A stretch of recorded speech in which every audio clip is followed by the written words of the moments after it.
All right, so right behind me, I have a 1972 Jeep Commando that I'm using for the bullnose project. But there's one big problem. How am I gonna get it from southern Oklahoma all the way back to Oklahoma City? There's no axles, there's nothing to help move it. I don't have access to a forklift, so we're gonna spend most of today trying to figure out how to get it from this field onto the trailer back to home. All right, so I wish I was stronger. I wish I was richer. I wish I was taller. I wish I was a Jeeper baller, shock collar. This is the worst. We've all been there, a Jeep out in the middle of the field, no idea how we're gonna get it home, but we're excited about it and we're trying to stick with a cheap budget as much as we can and not spend any money to get this thing. And so what I need to do is figure out how I'm gonna go ahead and pick that thing up. I know right now it's sitting in the middle of a field. There's nothing there except for the frame, the tub. And so what I need to do is figure out how to get it, on the trailer. Maybe if I had a little bit more money, I could rent a backhoe or a forklift or something and just kind of pick it up and move it onto the trailer. But since I'm trying to do this as budget friendly as possible, I really need to figure out what the best option would be. And I know that at some point it's going to need leaf springs and a rear axle. So what I'm going to go ahead and do is just get that set up here in the shop before we head down there. So then we can just roll the axle under, bolt it up, we'll put it on the trailer and head home. The big downfall of doing it all here in the garage though is going to be, we're not sure if everything's going to fit the way it should when we get down to pick it up. I sure hope it fits. All right, so right now we are going to start working on prepping to get the bullnose. What we need to do is get a rear axle, get a front axle, get all this axles, make it a roller. Right now it's just a body, a frame, it's no suspension, no anything's underneath it. To do that, we got to make some adjustments. And so what I've done is built one of these. It is a shackle box is what I'm going to call it. I don't know if that's the name or not. Sounded good. And so what this is going to do is this is going to align the shackle that's going to attach to the leaf spring to the frame. And so if we can go over here, the way this works, luckily we've got a working model here that I can take measurements from to get ready to go pick it up, because it's just sitting in a field. It's nothing there. So to get ready and get the measurements I needed, I did a couple things. I got online and looked up the stock spring length of a Jeepster Commando, and then looked up the stock spring length of a Jeep Cherokee. The Jeep Cherokee springs are about 6 inches shorter, so that's why we need to move the shackle hanger up on the frame. And so I got under here, took some measurements and looked, and I think it's about 3 inches that comes out from the frame here, so you can see where it attaches here. I do know this is usually a big point of concern on these with the way these were originally designed. They're not super strong. So what I've done with these and what I'll do with the other one is I'm actually going to gusset them in, reinforce them so that way they're nice and strong. And so I took those measurements, and then what I did is went to the back, figured out where that's going to land. And so if we look under here, there's a frame tie-in for my roll cage here, but there's a nice long flat spot here that actually lands about 6 inches shorter from where the stock spring should go. And so that's going to give us about a 6-inch wide piece of frame that we're going to be able to attach those to. Initially we're just going to bolt them in because again, it's going to be out in the field. I don't have a lot of tools, the welders.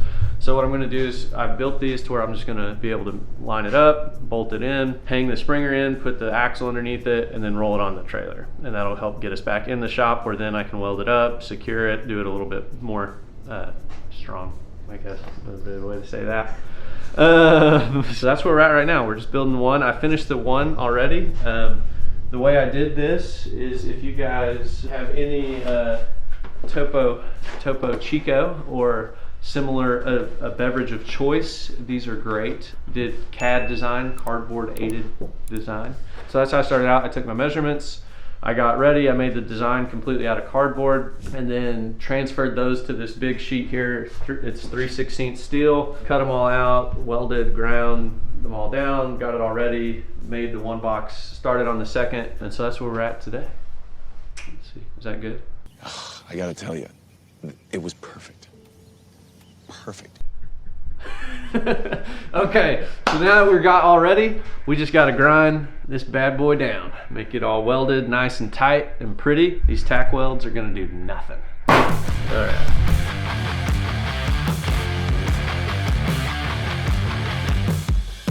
Like a glove. Like a glove. So now what we're doing, I've got to get these squared up, ready to go. And what I've done is I drilled 3 holes so that they're all an inch apart. So once we get it in there, we'll have some adjustability on the shackle angle in case I don't get it quite right the first go around. So this allows some of that adjustability. I happen to have 2 sleeve inserts for the bushings already. So I'm using those as a spacer to make sure that once we get it all welded up, everything's gonna stay square, good to go, and then the bushings will still fit from the shackles. So this will slide in, it's gonna fit just like that, nice and flush, squared up. A little bit of play is what I'm going for, just so that way I know the shackle will fit in there, no problems. So now I've got that in there, and I just need to get this tacked up. So I know I should have a safety hood on, or a helmet, welding helmet, whatever. I'm just gonna do that. It's so dumb. Oh, it's so dumb, it's brilliant. No! It's just dumb.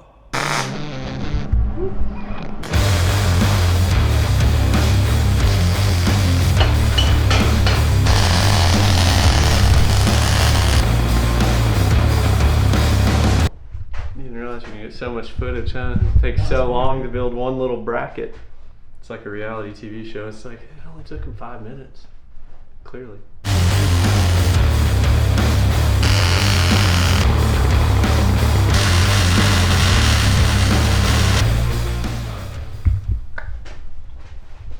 So now I'm just gonna mark, got this good and square where I want it.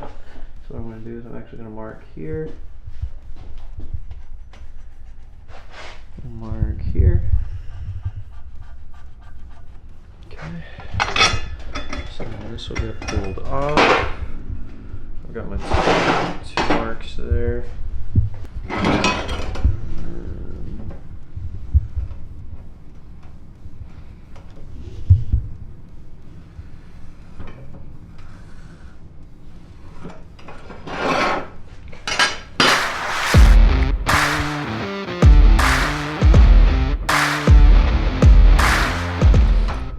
Suspense.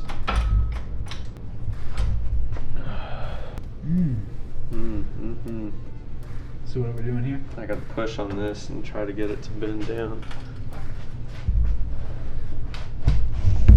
That's what I was saying last night. I was just straight up standing on it.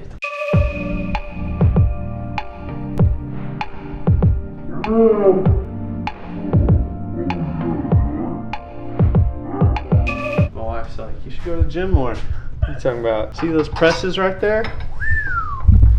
Okay, so now this is not near what it needs to be as far as the bend goes, but I'll just tack it in and then we'll hammer it over and it'll be golden. It'll look good. I'm gonna have to get this fitment right, because you want a little bit of a seam here for the weld to go in, so I need to trim all this back a little bit. Made it a little bit too wide.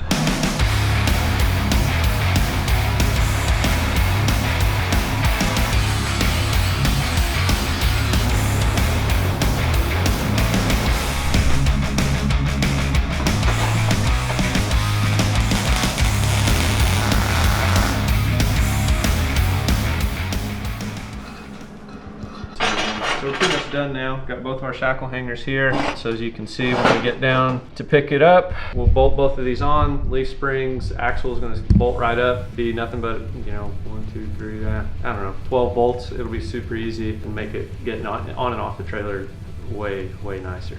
Okay, so shackle boxes are done. Now it's time to move on to the leaf springs. Right now, in getting ready to go get the bull nose, I have had to cut off the old leaf spring purchase. So these sat about right there. So there's one on this side and then one over on the other side as well. And so I've cut those off. Luckily, I have another Jeepster here at the house. So I took some measurements last night, and inside to inside of these are gonna be 33.5 inches. So I got all that set. I did measure the pinion angle on that Jeepster, and then mimicked it with this. I really actually kept it the same as it was when I pulled the other perches off. I added about a degree of pinion angle to it just to see where we're at, but it's just tacked into place for right now, so that way once we get it under, if we don't like it, whatever, we can still make adjustments, but this will allow us to get it bolted on, hooked up, and going from there. What we're going to do right now, get the leaf springs mounted onto both of these perches. I've got the U-bolt plates painted, drying right now, so we'll get that done, and then we'll be able to bolt those shackle hangers that we just built on as well. With all of that, then we should be good to go to basically roll this under the bull nose when we get down there, drill a few holes, mount the spring hangers, and this thing will roll right on the trailer. At least we hope it's that easy. I'm sure we can get down there and none of it's gonna work, but in theory, this is where we're at right now. And for those of you wondering, it was like 41.5 inches from inside to inside of the spring perches to now 33.5, so it's basically like 8 or 9 inches wider in regards to where the old ones were. I was hoping I was gonna get to use these shock tabs and just leave them the way they are, and then maybe just make this a little bit larger for the U-bolt, but it's looking like once the leaf spring comes in, that shock tab, so if we look at it, this comes through. I'll just do the body side down because it's going to take up the most space, but if I put that close to straight up, it's going to be hitting the leaf springs, all that stuff, so this won't work as I'd hoped. So what I'm going to end up doing now is cutting off both of these spring hangers and then saving them for later so that I can mount them exactly where I need to when it comes to getting it under the Jeepster and figuring out the placement of that.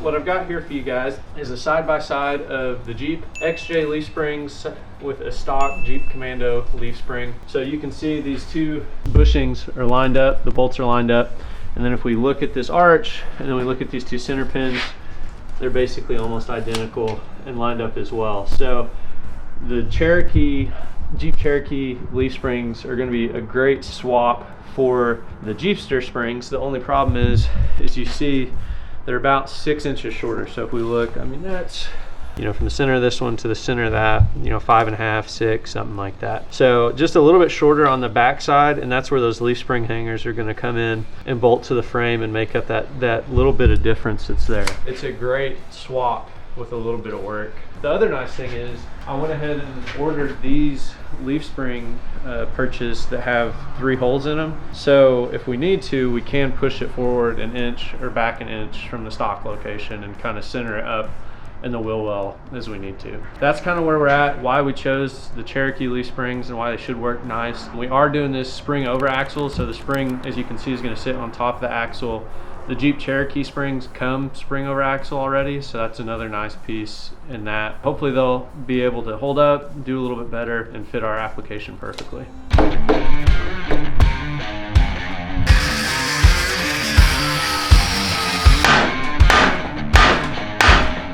Both the shock mounts are cleaned off, all the hardware is painted. So what we'll do now is get everything bolted up, secured into place, put the tires back on, so that when we get down to pick up the Jeep, we can literally roll this under, bolt it up, and load it on the trailer.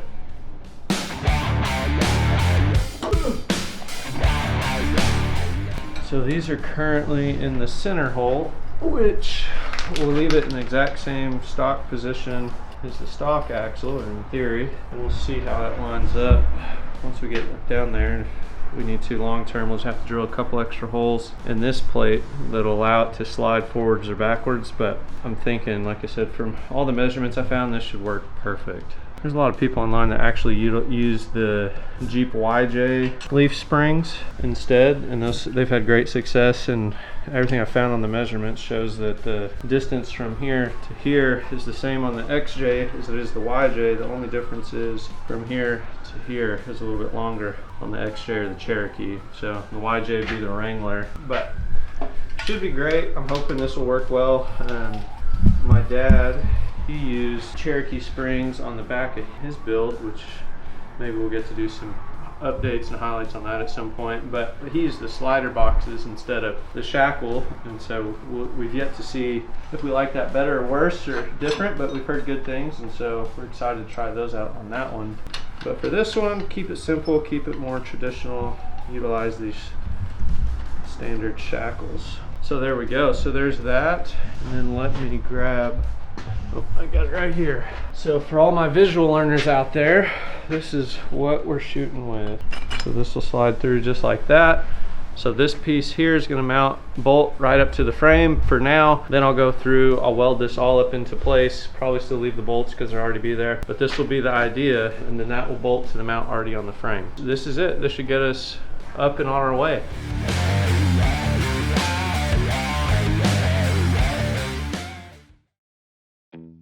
I did this, then I undid this, then I redid this, and I undid this again, and then redid it differently. And then that still didn't work.